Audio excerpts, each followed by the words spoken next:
My trip to London. Chapter 1: Arrival in London. My adventure in the UK began the moment my plane landed in London. The city's energy was palpable, buzzing with a mix of history and modernity. I was excited but also a little nervous. It was my first time visiting London. Getting through Heathrow Airport was surprisingly smooth. The signs were clear and helpful, guiding me effortlessly through the crowds. It was my first taste of British efficiency, and I appreciated how straightforward everything was. I decided to take the tube to my hotel, eager to experience London's famous underground system. The ride was an adventure in itself. I listened carefully to the announcements, remembering to mind the gap as I stepped off. The tube was a window into daily life in London, with people from all walks of life coming and going. My first stop was Buckingham Palace. As I approached, the grandeur of the palace took my breath away.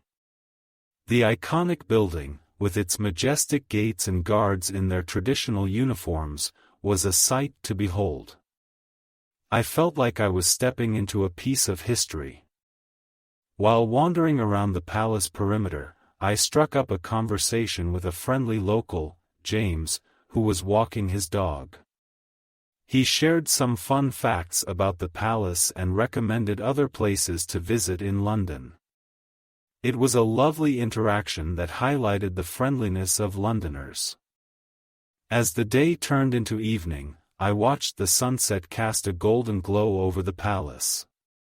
The moment felt magical, a perfect start to my journey.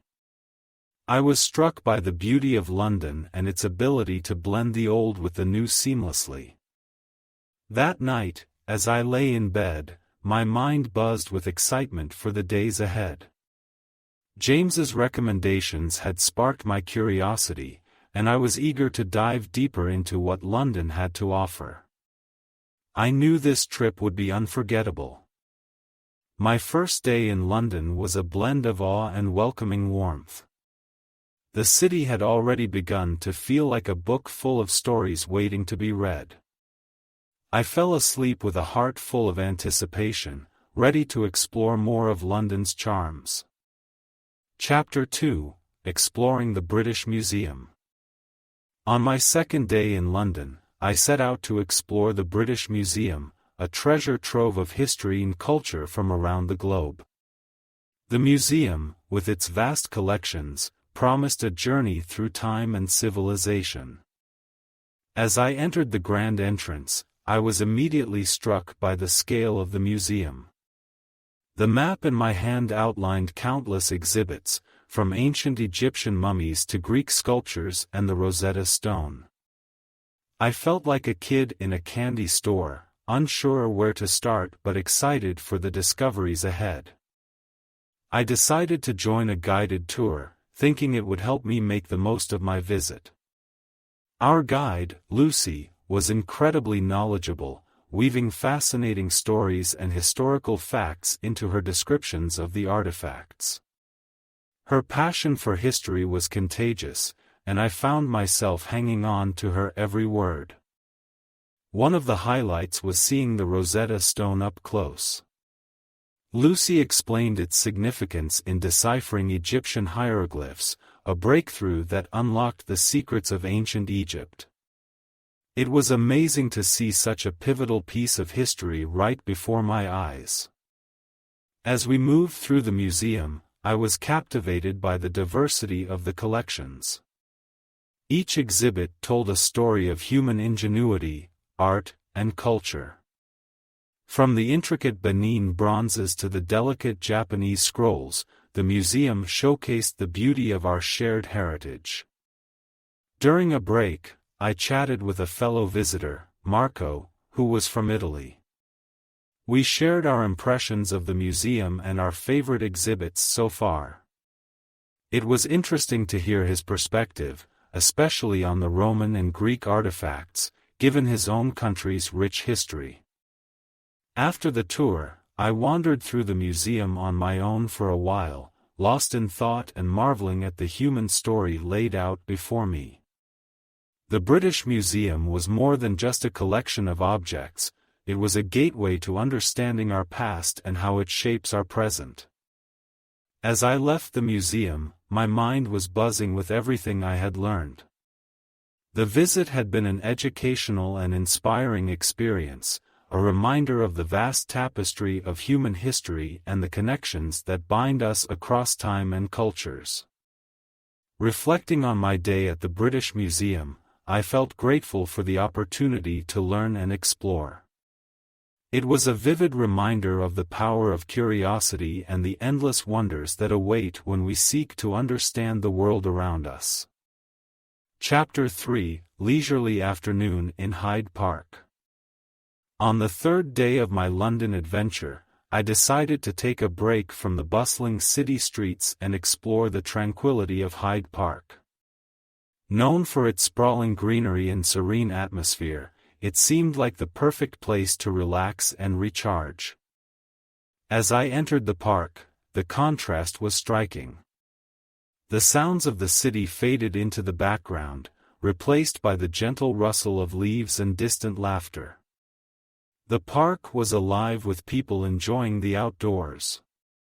Joggers, families picnicking, and friends chatting beside the serpentine lake.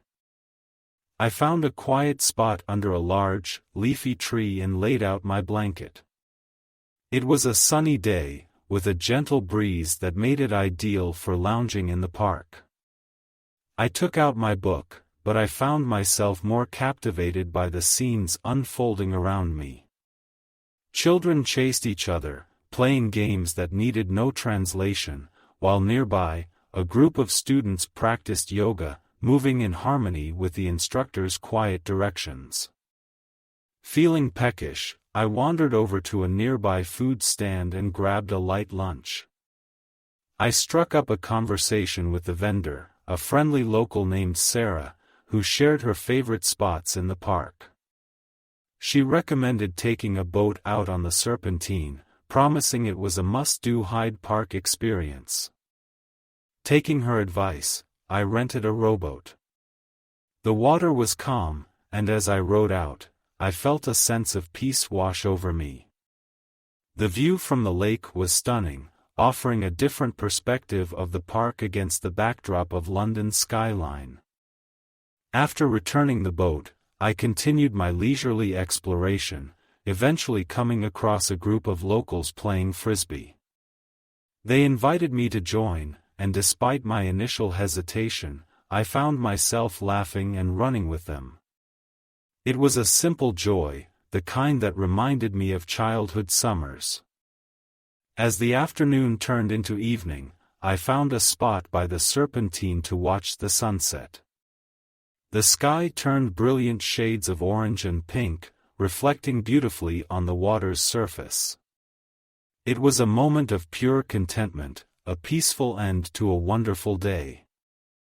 My afternoon in Hyde Park was a delightful pause in my London journey, a reminder of the beauty of nature and the joy of spontaneous connections. As I made my way back to the bustling streets, I carried with me a sense of calm and a collection of happy memories from a day well spent. Chapter 4: The Tower of London's Secrets. On my fourth day in London, I ventured to one of its most iconic landmarks, the Tower of London. Known for its rich history and dark tales, I was eager to uncover the secrets it held within its ancient walls. Arriving early, I was greeted by the imposing sight of the fortress. It stood as a testament to centuries of history, from a royal palace to a prison and even a zoo.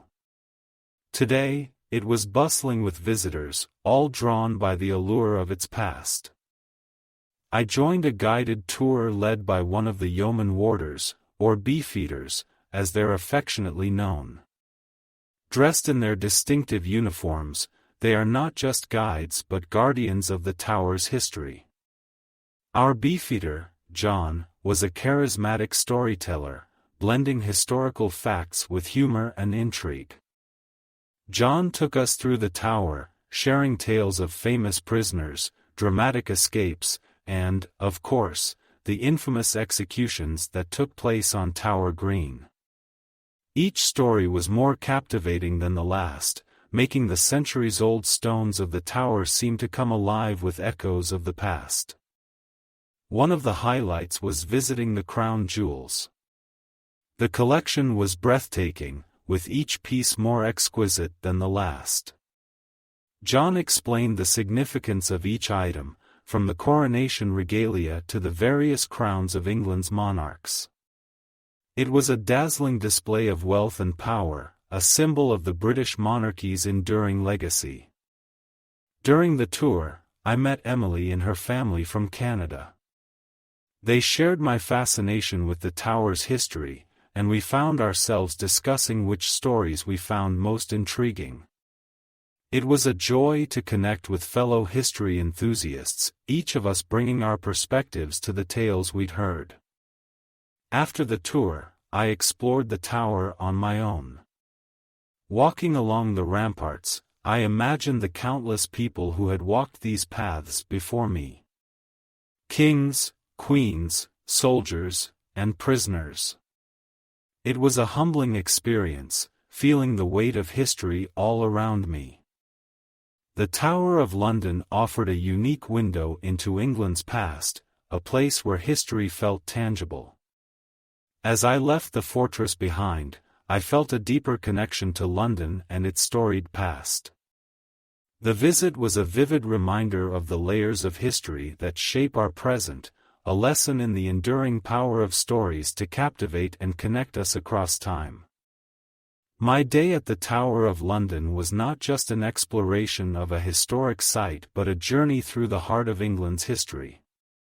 It was an experience I would treasure, a highlight of my London adventure that enriched my understanding of this great city and its past. Chapter 5: Afternoon Tea Tradition.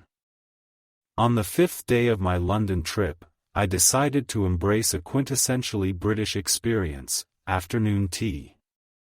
I had booked a table at a historic hotel known for maintaining the elegance and tradition of this delightful custom. As I stepped into the hotel's ornate tea room, I was transported into a world of refined elegance. The room was beautifully decorated with floral arrangements and classical music played softly in the background, creating a serene atmosphere. A waiter dressed in a smart uniform greeted me and guided me to my table, which was set with fine china and silverware. The menu offered a variety of teas, from classic English breakfast to exotic blends. I chose a Darjeeling tea, intrigued by its description as the champagne of teas. The tea service began with a selection of finger sandwiches, each more delicious than the last. There were cucumber sandwiches with cream cheese, smoked salmon on brown bread, and egg mayonnaise with cress. Each bite was a delightful mix of flavors, perfectly complementing the tea. Next came the scones, warm and fresh from the oven, served with clotted cream and strawberry jam. The scones were light and fluffy, and spreading them with cream and jam was a decadent pleasure. It was easy to see why this simple dish had become a staple of afternoon tea.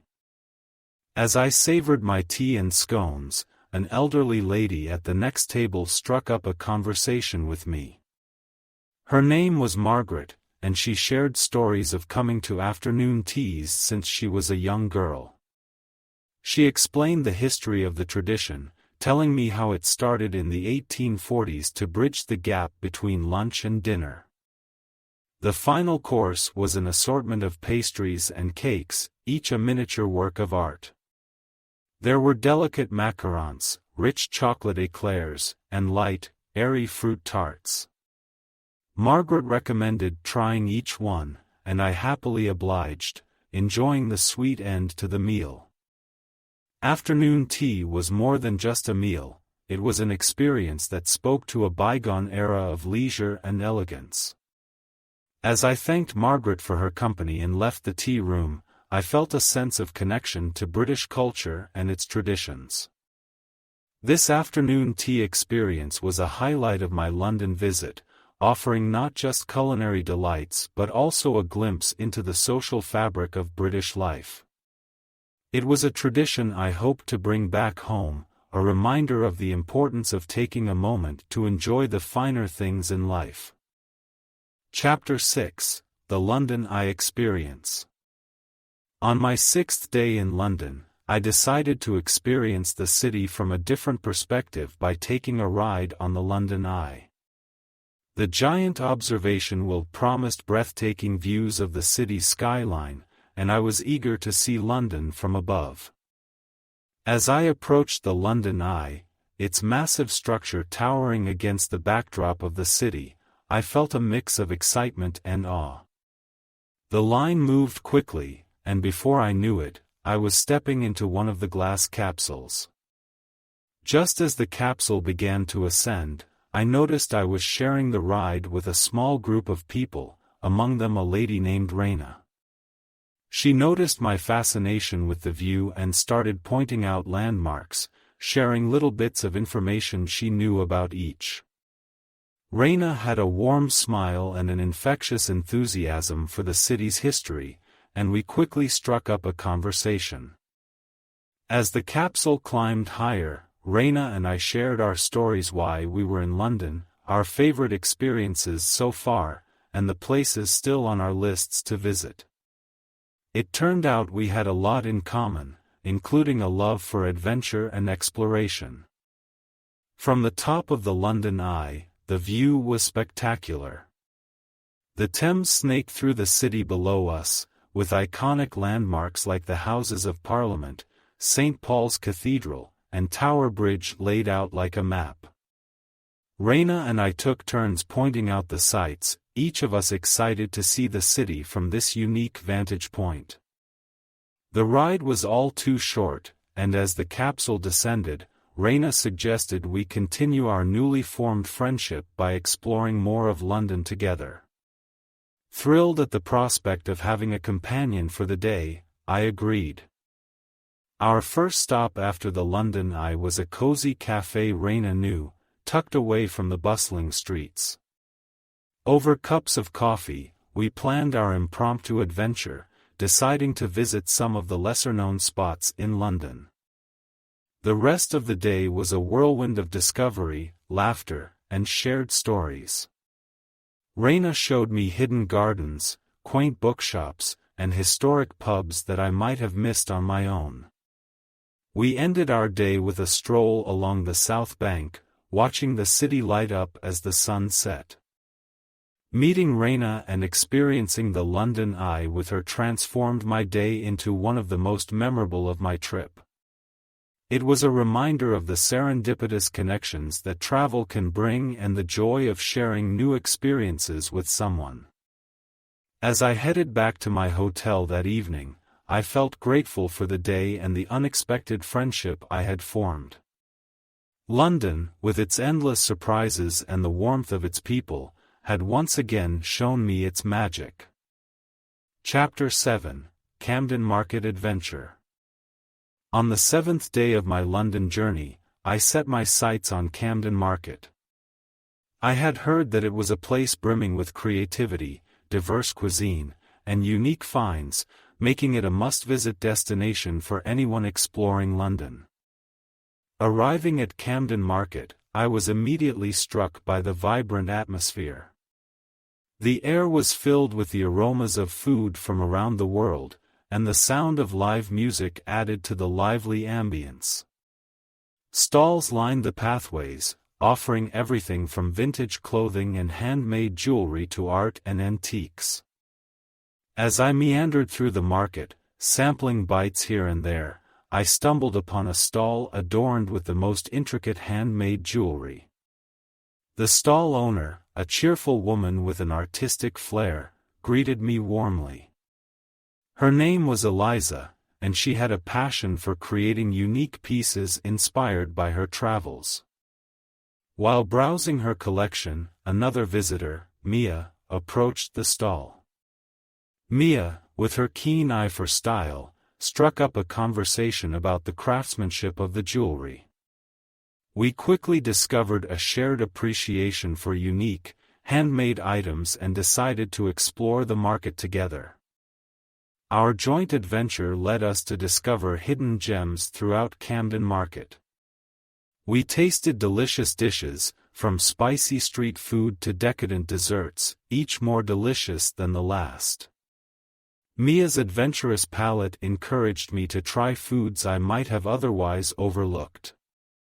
One of the highlights of our day was finding a small, tucked away shop filled with vintage records and books. We spent what felt like hours flipping through vinyl and sharing our favorite music and authors.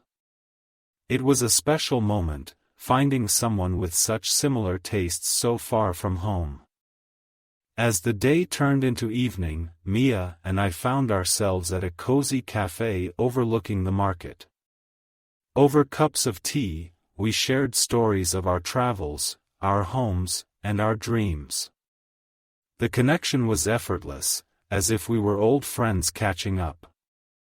Our Camden Market adventure was more than just a day of exploring, it was a testament to the unexpected friendships that travel can inspire.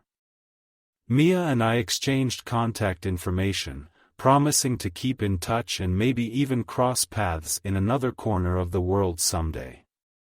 As I made my way back to my accommodation, my heart was full of gratitude for the day's experiences. Camden Market had offered me not just a taste of London's diverse culture but also the chance to connect with someone wonderful. It was a reminder of the beauty in exploring new places and the magic that happens when you're open to meeting new people. Chapter 8, Day Trip to Windsor. Eager for a change of scenery, I planned a day trip to Windsor on my 8th day in London. Known for its historic castle and picturesque setting, Windsor promised a delightful escape from the city's hustle and bustle. The journey to Windsor was a smooth train ride from London, offering scenic views of the English countryside as we neared the town. Upon arrival, I was immediately captivated by Windsor's charming streets and the warm, welcoming atmosphere.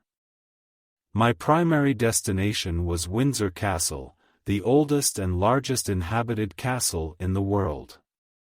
As I approached, the castle's imposing structure and beautifully maintained grounds were awe-inspiring. I joined a guided tour, eager to learn about the castle's rich history and its role as a residence for British monarchs. Our guide, a knowledgeable and enthusiastic historian named Peter, led us through the state apartments, St. George's Chapel, and the castle's many exhibitions. Each room was more magnificent than the last, filled with art, armor, and artifacts that spanned centuries of British history. As we explored, Peter shared fascinating stories about the castle's past occupants, including tales of royal ceremonies and intrigue. His vivid descriptions brought the history of Windsor Castle to life, making me feel as though I was walking through the pages of a history book. After the tour, I wandered around the town of Windsor, exploring its quaint shops and cafes. It was in one of these cafes that I met Sam, a fellow traveler from my earlier adventures in London. Our chance encounter felt like serendipity, and we decided to spend the rest of the day exploring Windsor together. Sam and I visited the Windsor Great Park, enjoying a leisurely walk along its well-kept paths. The park was a peaceful oasis, with stunning landscapes and views of the castle from afar. We shared stories and laughed, enjoying each other's company in the beautiful surroundings. As the day drew to a close, Sam and I found ourselves reflecting on the beauty of Windsor and the joy of unexpected friendships. Our day trip had been a perfect blend of history, exploration, and companionship. Heading back to London, I felt grateful for the experiences of the day. Windsor had offered a glimpse into the grandeur of Britain's royal heritage and the charm of its countryside. The day was a reminder of the adventures that await when you step off the beaten path and the friendships that can form along the way. Chapter 9, Hampton Court Palace Exploration.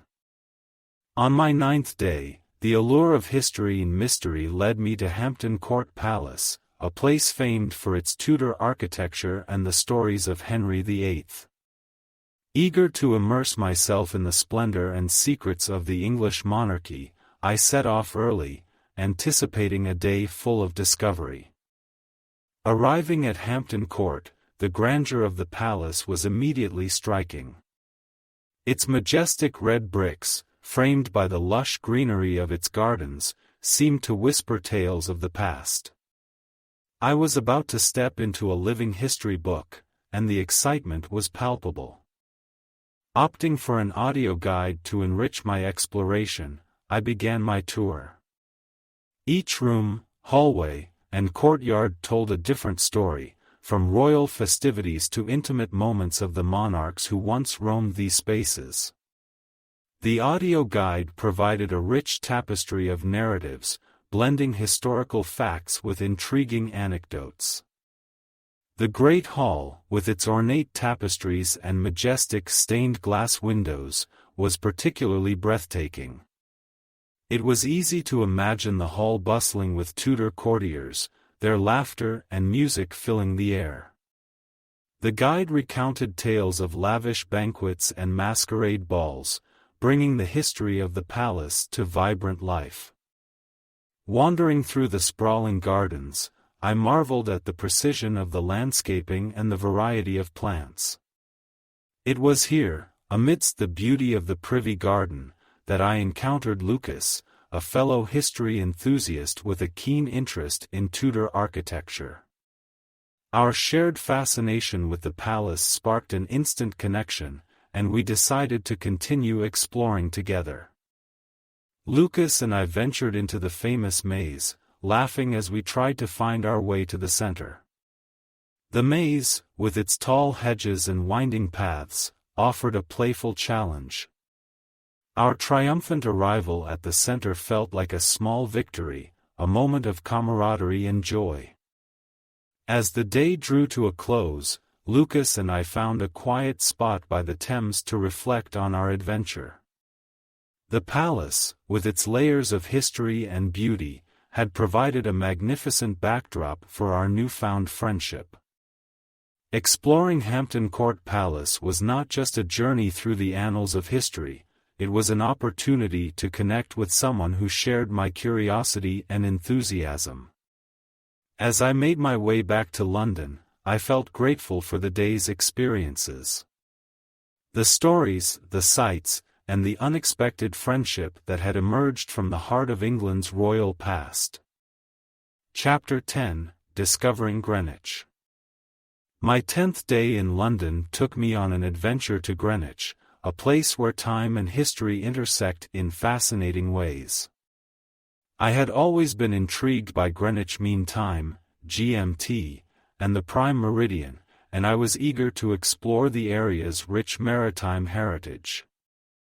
The journey to Greenwich was a delightful part of the day, as I chose to take a riverboat along the Thames.